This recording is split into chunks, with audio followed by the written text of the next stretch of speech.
বাংলা নাটক দেখলে গুনাহ হবে কিনা, এটা কোনো প্রশ্ন হলো ভাই? বাংলা নাটক দেখলে গুনাহ হবে মানে মানে আপনার সন্দেহ হচ্ছে যে দেখেন কোন লেভেলে গেছে মানুষ, মনে করে হিন্দি ইংরেজি দেখলে না গুনাহ হবে, বাংলা দেখলে কি আর গুনাহ হবে? দেখুন ভাই, হাসার জিনিস না কোন। আমাদের কাছে অনেক এমন এমন প্রশ্ন আসে যে প্রশ্নগুলো দূর থেকে মানুষ মনে করে এটা কেউ করে, আসলে লোকটা ওটা জানা দরকার, অতটুকু উনি জানেন না, হয়তো হতে পারে। দেখেন, নাটক সিনেমা দেখার সাথে হালাল হারামের সম্পর্ক হলো দৃশ্যের সাথে সম্পর্ক, এটার সাথে ভাষার সম্পর্ক। আরবিতে নাটক দেখলে সওয়াব হবে, বুঝেন নাই কথা?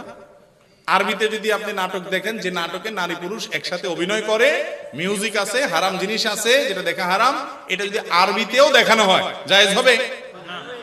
তাহলে বোঝা গেল এটার সাথে ভাষার কোনো সম্পর্ক নেই। কি দেখছেন সেটার উপর নির্ভর করবে। আপনি যদি কোনো পর্নোর দিকে তাকান তাহলে সেটা দেখা কি